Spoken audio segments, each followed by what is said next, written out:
At the World Economic Forum, Dr. Anthony Fauci suggested it's too early to know whether or not the COVID-19 variant Omicron will lead us into the endemic phase of this virus. Fauci told the virtual event, quote, "We were fortunate that Omicron, although it's highly transmissible, nonetheless is not as pathogenic, but the sheer volume of people who are getting infected overrides that rather less level of pathogenicity." This comes as some world leaders are contemplating how to shift society into a new phase of learning to live with COVID-19. Like Spain's Prime Minister Pedro Sanchez floated the idea of coping with the virus like we have with the flu. Host and executive producer of The Watch List, J.R. Jackson, and policy director at the Conservative Partnership Institute, Rachel Bovard, is here with us to discuss. Welcome to you both. Good morning. So, JR, now I'm hearing kind of what I've been saying for a while, like this thing's not going anywhere. If you've gotten vaccinated, if you've gotten boosted, or if you're very young, very healthy, you know what? You're going to have a mild experience with the disease at this point. Got to learn to live with it. It's not going to disappear from the planet. And now I'm finally hearing the kind of more cautious, more follow the science, Fauci type people admitting that. And it's later than I guess better late than never. But what do you think? Well, I think we have to start with the fact that we always pose it as the people who want to do things like the mitigation measures or the precautionary measures from the beginning of this kind of wanted it to go on forever. People who wanted to mask up or people who wanted to get vaccinated or people who wanted to get by this weren't thinking, man, I can't wait to sit at home and never go back to work again. I can't wait. I still work from home personally, and I hate it. But so the thing is that I think the motivation, we push the motivation on people to say that, oh, you just don't want anything to go anywhere. Of course, everyone wants to get this to the point where it's an endemic, or actually not there at all, but that, we know how those things work. Society has to be part of that change. And you can't convince everyone to do something, so we're going to have certain levels of this continuing on. Now, if we're trying to rush back into this, hurry it up and get back to this point, we may end up extending this. So if we want to hurry up, because everyone does want to hurry up and get back to normalcy, at least as close to that as possible. But what are we going to do to get back to normalcy rather than just acting like it's not there and normalcy is just here? The virus doesn't care what we call normal. It's going to do what it's going to do. I mean, do you agree with that, Rachel? I think some deeply antisocial people do want to do nothing forever and are using this pandemic as an excuse to force that on everyone else. Not most people want to get back to normal, but we are being governed. The policy choices are devolving into are being made by people who seem like they would be perfectly happy to trap society in a bubble for forever. Well, I think even more than that, it's given, a tiny amount of people just massive amounts of control over people, over society, over how we interact with one another. That is not compatible long term with a free society. So I think that has to start being rolled back. But I think to the broader point, we've learned so much about this virus going into now year 3 that, yes, we are now at the point where we need to learn to live with it. And I think this goes to continuing a vaccination effort for people that will do so, but also just treating this disease, right? We've acted like these vaccines will, for a long time, just stop the spread of COVID or prevent COVID. We know now they won't. So why don't we start treating this disease? Why can't you go to the pharmacy or the doctor and just get, like you do for the flu, a Z-Pak or Tamiflu? We need to move into that phase where we start making COVID compatible, like every other, winter disease or winter virus that we have to live with. That, I don't think, has sunk into the brains of the people that make policy yet. And to your point, I think there's still a lot of people, we've also pushed this neuroses on people where they are now incapable of thinking of COVID as anything other than the bubonic plague, and they're going to die instantly. And that's just not the case. And JR, what lessons do you think we can draw from the history of the Spanish flu, the 1918, 1919? That ended, obviously. It's not, but it became endemic. It merged into just the other flus that were going around. But also, by the time you and I were growing up, nobody talked about it. You had to actively hunt it out.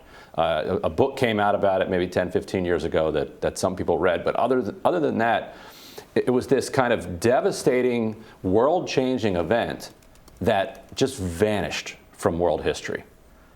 We weren't taught about it in school. It was like the whole world just was you know what, that happened. I don't ever want to talk about it ever again. Could you see the kind of coronavirus playing out that way, where in 30 years, people are like, what was that? I mean, it's going to have to, because look, as you mentioned, look, we're in year 3. We've learned more about it. First year, there was widespread panic because we didn't know much about it. So every day, we learn more about how to approach this and how to live with it, and actually how to make sure that more people don't die. Sure, we can talk about how we need to get back to normal and do all these things, and normal eventually does happen, but how many people did we lose before normal came back? How many people lost a loved one? How many kids lost parents? And then they're resetting their entire lives. All these things happen, and it's real life stuff. And I know from the point that we all are at, we don't always think about how, okay, we lost this many hundreds of thousands of people. And then we don't think about the next step. Then what are all these hundreds of thousands of people and people related to them and affected by this going to do in the future? But, we're going to get there, but it's a matter of how we get there. And if we have enough people that are willing to participate in that process.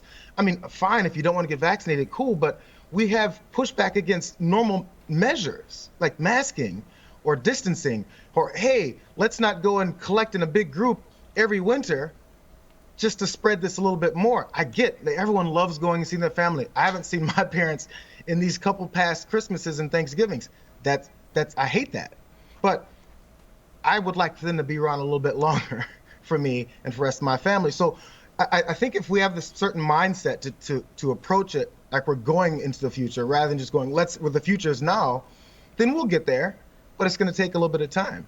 So Fauci on this, Dr. Fauci also said at the World Economic Forum that there is a, quote, high probability that another variant could emerge that would evade immunity, and urge caution when discussing the future of COVID-19. Rachel, is that, how much credibility do you give to that? Do you suspect that we're going to get another variant? Like when Alpha was coming down, boom, we're all celebrating, then Delta comes. As Delta is finally receding, we're celebrating, along comes Omicron. Omicron is now receding. I expect DC to lift the mask mandate, and then 2 days later, news of some other variant. Once we will run out of Greek letters, that has to be over, right? Then you can't have more variants. Yeah, that's the rule. Yeah, actually. Yeah. I've skipped the letters. Now I just call it COVID Classic and new COVID. So. COVID Light, new COVID. Yeah. COVID Zero. Look, I think Fauci himself has zero credibility at this point. He's been all over the place, grasping at, his own opinions about things rather than being scientifically based, all that. But not being a virologist, though, I do think this is actually how viruses work, right? They do mutate. We see new strains. We've dealt with this for years with other viruses. So I do expect, we'll probably see new variants. And there are people, in public health that will be dedicated to sort of examining how those will infect the population. But that, I don't think, can stop us from somehow learning to live with this. Yes, we will take new vaccines probably every year, the same way we do with the flu vaccine. Yes, people will be informed enough to make their own risk analysis.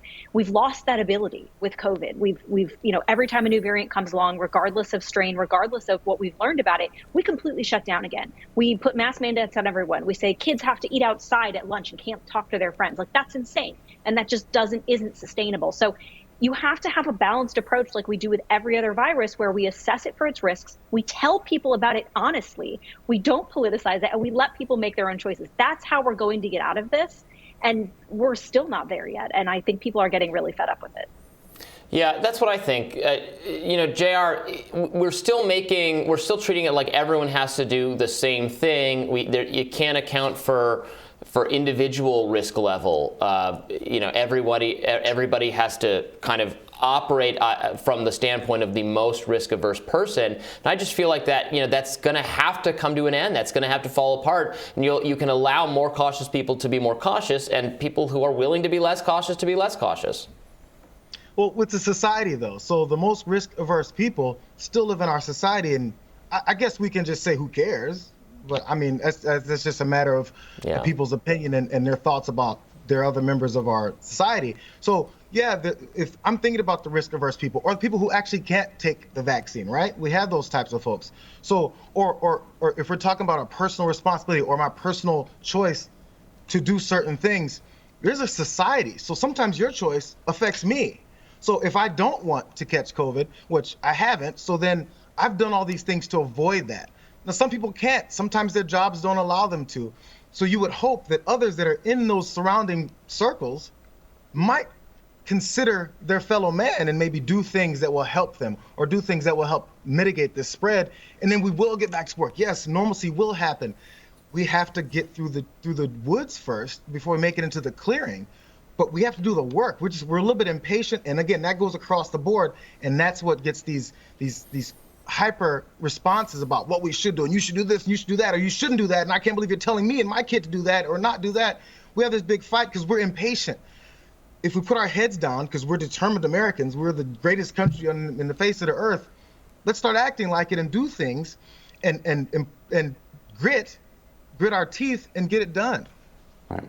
No, yeah, difficult question. It's been a long time. My teeth can't grit any harder. Robbie's can't. teeth are ground down. I'm so My done. dentist is going to hate me by the time that I see him again. Yeah. Well, thank you both for being with us. We really appreciate it. Thank you, guys. Thank you very much. And we'll have more Rising right after this.